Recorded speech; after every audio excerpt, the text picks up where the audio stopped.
भारत माता शिव शक्ति अवतार। आज है 7/9/2024।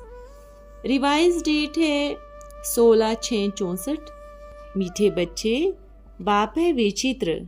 उनका कोई चित्र अर्थात शरीर नहीं है, परंतु चित्र के आधार बिगर शिक्षा कैसे देवे। इसलिए कहते हैं, मैं इस शरीर का आधार ले इन द्वारा तुमको बैठ पढ़ाता हूँ। तुम जानते हो, हमको कोई मनुष्य गुरु व मनुष्य टीचर नहीं पढ़ाते। गीत है, तकदीर जगाकर आई हूँ। शिव बाबा बैठ बच्चों को समझाते हैं, जो यहाँ तकदीर बनाने आए हैं। क्यों तकदीर को क्या हुआ? तकदीर को लकीर लगी हुई है। भारत तकदीरवान था। भारतवासी देवी देवता थे। भारतवासी स्वर्ग के मालिक थे। तकदीर जगी हुई थी। अब भारतवासी नरक के मालिक हैं। तकदीर उझाई हुई है। यह कौन समझाते हैं? जो सबकी तकदीर बनाने वाला है, सबको दुखों से छुड़ाने वाला है, फिर सबको सुख देने वाला है। यह है दुख धाम। भारत 5000 वर्ष पहले सुखधाम था। सबकी तकदीर जगी हुई थी। अब तकदीर सोई हुई है। सारी मनुष्य सृष्टि की तकदीर जगाने वाला जरूर बेहद का पिता ही होगा। रचयिता है ना। अब तुम जानते हो, भारत में सब मनुष्य सुखी थे। कौन से मनुष्य? ऐसे नहीं कि सतयुग में 500 करोड़ मनुष्य थे। पहले पहले सतयुग में 9 लाख थे। देवी देवता धर्म की शुरुआत थी। ये सब बातें समझाने वाला है ज्ञान का सागर। मनुष्य सृष्टि का बीज रूप परम पिता परमात्मा। बच्चों से पूछेंगे, तुम्हारा बीज रचयिता कौन है? तो कहेंगे, मम्मा बाबा ने हमको रचा है। क्योंकि सब माँ बाप से ही वर्षा लेते हैं। बाप स्त्री को जन्म नहीं देता, एडॉप्ट करते हैं। तुम मेरी स्त्री हो, फिर उनसे बच्चे पैदा करते हैं। वो है क्रिएटर। स्त्री को एडॉप्ट किया। तुम कन्या पराए घर की हो। हम तुमको अपनी पत्नी बनाते हैं। फिर दोनों से बच्चे पैदा होते। बच्चे उनको माता पिता कहते हैं। वो है हद के माता पिता। हद के माता पिता से इस समय सब दुखी हैं। कितना रोना पीटना, लड़ना झगड़ना चलता है। इसलिए कहा जाता है, बिच्छू टिंडन दुख देने वाले हैं। पिता कन्या की शादी कराते हैं। पहले कन्या पवित्र है तो कितना मान है। सब नमन करते हैं। कन्याओं का इतना मान क्यों है? उनके भाई का मान क्यों नहीं? गाया भी हुआ है, कन्या वो जो 21 कुल का उद्धार करे। अब शिव पिता बैठ समझाते हैं, कुमारियों को नमन करते हैं, क्योंकि यह जो बच्चियां हैं, ये इस समय भारतवासियों का 21 जन्मों के लिए उद्धार करती है। ये सब कुमारियां हैं। तुम कहते हो हम सभी ब्रह्मा के बच्चे हैं, तो आपस में भाई बहन हो गए। काम कटारी चला नहीं सकते। पवित्रता का मान तो है ना। सन्यासी पवित्र बनते हैं, उनका भी मान है। भारत में पवित्रता थी तो भारत सदा सुखी था। संपूर्ण निर्विकारी थे। बरोबर मंदिरों में जाकर गाते हैं, आप सर्वगुण संपन्न हैं। तुम्हारा वास्तव में हिंदू धर्म नहीं है। हिंदुस्तान तो रहने का स्थान है। यूरोप में रहने वालों का धर्म यूरोपियन थोड़े ही कहेंगे। धर्म तो क्रिश्चियन है ना। हिंदुस्तान में रहने वालों का हिंदू धर्म नहीं है। धर्म तो होना चैये बाबा समझाते हैं जो देवी देवता धर्म वाले थे वो ही अब अपने को हिंदू कहलाते हैं, क्योंकि अपने धर्म को भूल गए हैं। हिंदू कोई आदि सनातन धर्म नहीं है। क्रिश्चियन लोग क्राइस्ट को ही मानते हैं, पूजते हैं, क्योंकि उसने क्रिश्चियन धर्म स्थापन किया। यहाँ किसको भी यह पता ही नहीं है हम किस धर्म के हैं। कोई सिख धर्म वाला होगा तो झट बताएगा मैं सिख धर्म का हूँ। सिख धर्म किसने स्थापन किया? कहेंगे गुरु नानक ने। उसने धर्म कैसे स्थापन किया यह फिर तुम जानते हो। कोई भी पतित आत्मा धर्म स्थापन कर न सके। जो धर्म स्थापन होते हैं वो पहले पहले पवित्र होते हैं, फिर अपवित्र शरीर में प्रवेश कर धर्म स्थापन करते हैं। जैसे गुरु नानक को तो बच्चे आदि थे, फिर उसमें प्योर आत्मा ने प्रवेश किया, फिर सिख धर्म स्थापन किया। यह ब्रह्मा का भी पतित शरीर है, तो इनमें ज्ञान का सागर बाबा आए। तुम जानते हो हमारा वो पिता है, यह आत्मा कहती है। अब आत्मा अभिमानी बनना है, देह में आत्मा रहती है। कोई कहते हैं मैं क्लॉथ मेजरमेंट हूँ, वो यह आत्मा ने इन ऑर्गन्स द्वारा कहा। आत्मा कहती है मैं 84 जन्म पूरे किया।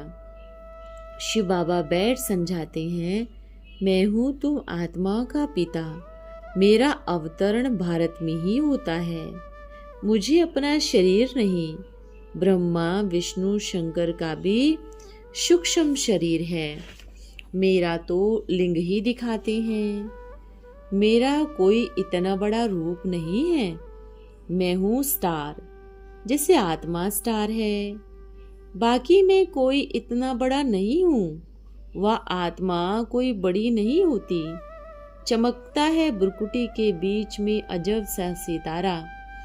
आत्मा बहुत छोटी है। इसकी लाइट का साक्षात्कार अक्सर करके सफेद होता है। अब कितनी आत्माएं हैं, कितने करोड़ हैं, क्योंकि अब तो कलयुग है। सतयुग में इतनी करोड़ आत्माएं और शरीरी होंगी नहीं। अगर सतयुग में इतनी होती तो अब तक अरब हो जाए।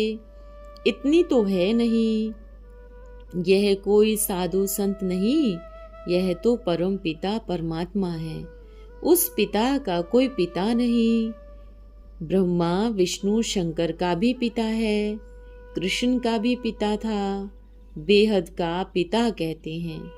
मेरा कोई पिता नहीं। हमारा न पिता है न टीचर है। सतयुग में भी बच्चे राजविद्या पढ़ने स्कूल जाएंगे, टीचर होगा। हमारा कोई टीचर नहीं। मैं तुमको राजयोग की शिक्षा देता हूँ। मैं कोई राजा महाराजा नहीं बनूंगा। तुम बच्चे बनेंगे। पूज्य श्री लक्ष्मी श्री नारायण थे, सतयुग में राज करते थे। यह निराकार बाबा इस शरीर में विराजमान हो आत्माओं को बैठ पढ़ाते हैं। हम आत्माएं पढ़ती है। वो है ज्ञान का सागर, शांति का सागर। बाबा कहते हैं मैं अपना वर्षा तुम बच्चों को देने आया हूँ 21 जन्मों के लिए। सतयुग में तुम सुख शांति में थे। रावण भूत वहाँ नहीं था। वो है ही संपूर्ण निर्विकारी दुनिया। अभी है संपूर्ण विकारी दुनिया। अब तुम बच्चे जानते हो हम बाबा से तकदीर बनाने आए हैं। स्कूल में तकदीर बनाई जाती है ना, पढ़कर पास करेंगे, टीचर बनेंगे। यहाँ तुम 21 जन्मों के लिए तकदीर बनाते हो।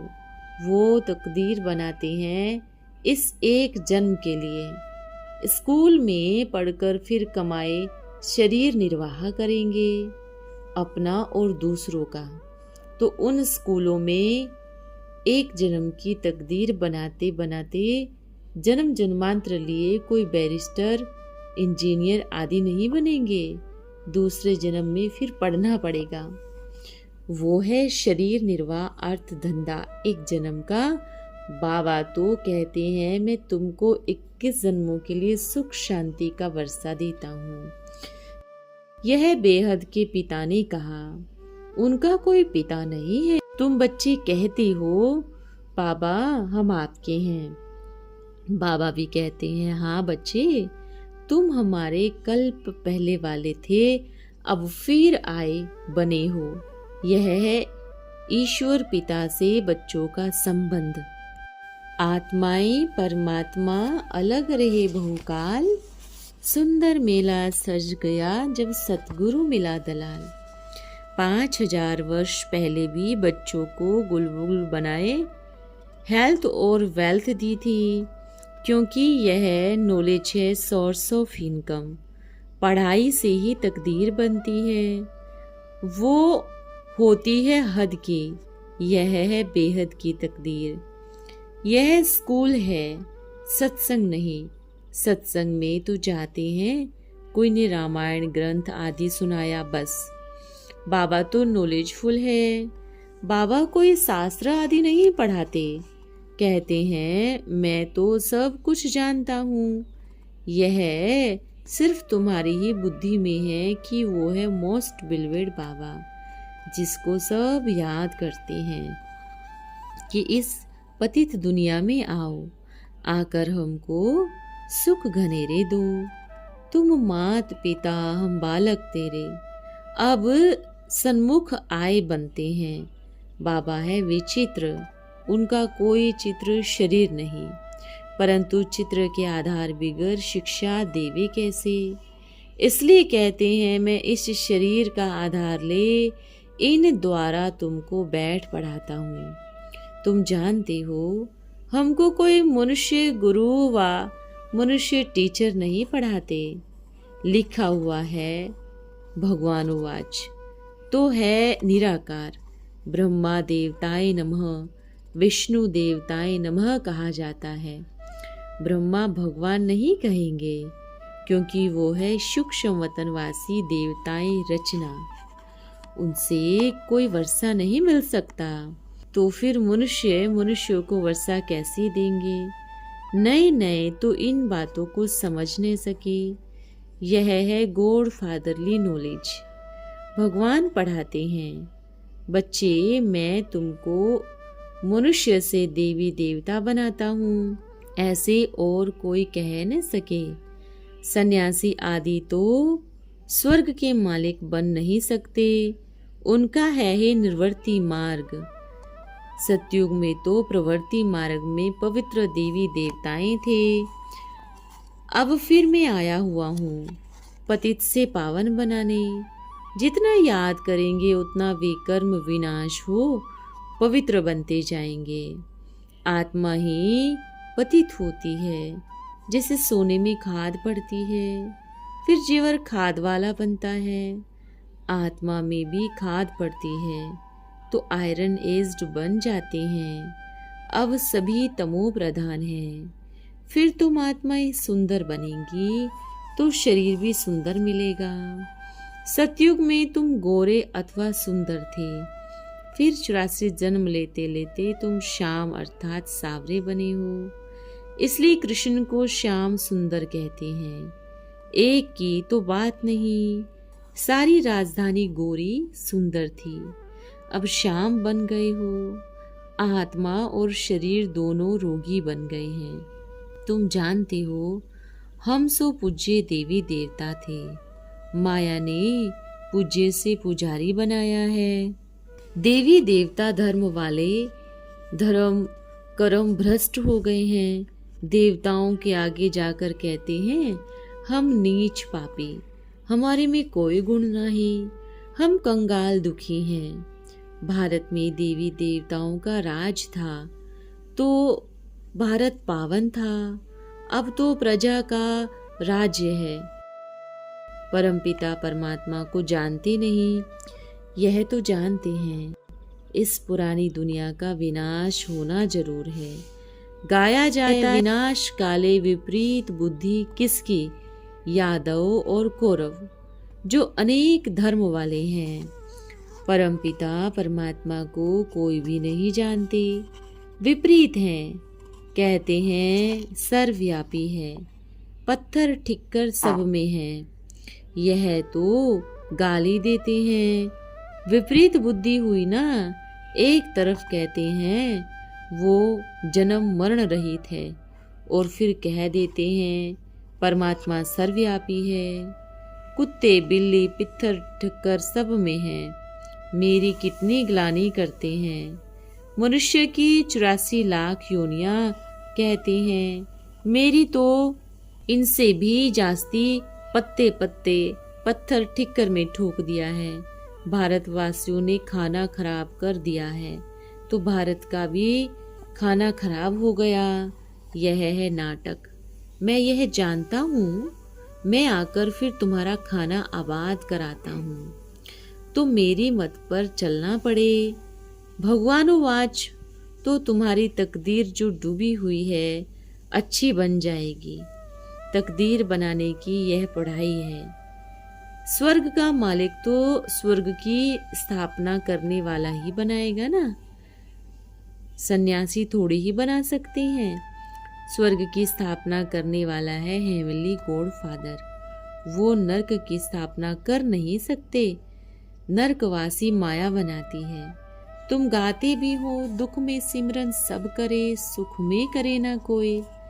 भक्ति शुरू ही होती है द्वापर से, भक्ति का फल देने वाला भगवान को आना पड़े। अब भगवान घर बैठे आए हैं भारत में, भारत इनका घर है।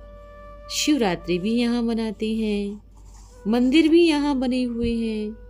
शिव बाबा तुमको बैठ नॉलेज देते हैं, जिसको ज्ञान अमृत अथवा सोमरस भी कहते हैं। तुमको गोल्डन एज बनाए नॉलेज देते हैं, तो नाम सोमनाथ पड़ता है। अभी तो भारत कितना कंगाल सॉल्वेंट है, तुमको इस समय 3 पैर पृथ्वी की भी नहीं मिलते, कहाँ बैठकर पढ़ते हैं।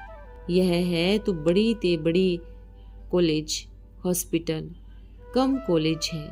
हॉस्पिटल से हेल्थ, कॉलेज से वेल्थ 21 जन्मों के लिए मिलती है। कितनी बड़ी कॉलेज है। तुम मिडगेट हो, कहते हैं बाबा 12 मास हुआ है, आपका बच्चा बना हूँ। आत्मा बोलती है इस शरीर द्वारा, बाबा मैं 6 मास का हूँ। मिडगेट हुआ ना, बोलता है ना आपका बना हूँ। अच्छा अब अच्छी रीति पढ़ो तो साथ ले जाऊंगा। यह सतगुरु सच बोलते हैं, वो झूठ गुरु तो आधा कल्प में ही छोड़ मर जाते हैं। वो थोड़े ही सदगति देते हैं, मैं तो साथ ले जाऊंगा। कलयुगी गुरु ऐसे कह न सके, वो खुद मर जाते हैं तो फिर पिछाड़ी में दूसरों को गद्दी पर बिठाते हैं। भारत में पति भी एक किया जाता है, गुरु मर जाए तो फिर दूसरे को गुरु बनाते हैं। जैसे पुरुष भी एक स्त्री गई तो दूसरी ले लेते हैं। इसको कहा जाता है कलयुगी गुरु बोरे सतगुरु तारे, बाकी तो सब हैं पतित बनाने वाले। सन्यासी लोग ऐसे नहीं कहते कि परम पिता परमात्मा को याद करो, वो तो कहते हैं शिवोहम तत्वम। ऐसे अपने को ईश्वर कहलाने वाले हिरण्यकश्यप कहे जाते हैं। हम भी परमात्मा, तुम भी परमात्मा, सब सर्वव्यापी परमात्मा। फिर स्त्रियों से ही अपनी पूजा कराते हैं। जिनको नरक का द्वार कह भागे, फिर आकर स्त्री के गुरु बन बैठे और ही सबको डुबोते हैं। हिंदू नारी के लिए कहते हैं पति ही गुरु, ईश्वर सब कुछ है। फिर सन्यासी क्यों गुरु बनते हैं? यह तो लॉ के विरुद्ध है ना। अच्छा, बाप दादा का सिखिल दे बच्चों को याद प्यार नमस्ते। हम बच्चों के प्यारे बाप दादा को याद प्यार नमस्ते। ओम नमः शिवाय। बाबा वरदान है अव्यक्त शक्ति स्वरूप भव। मन का संकल्प व बुद्धि की जजमेंट, ये दोनों को एक तो पावरफुल ब्रेक चाहिए और मोड़ने की भी शक्ति चाहिए। ये दोनों ही शक्तियों की बहुत जरूरत है। इसी को ही याद की शक्ति व अव्यक्त शक्ति कहा जाता है। ब्रेक लगाने और मोड़ने की शक्ति होगी तो बुद्धि की शक्ति व्यर्थ नहीं गवाएंगे। एनर्जी जमा होगी, जितनी जमा होगी उतनी परखने की शक्ति और निर्णय करने की शक्ति बढ़ेगी। कोई भी बात में एक्सीडेंट होने का कारण भी यही दो कारण होते हैं। ओम नमः शिवाय।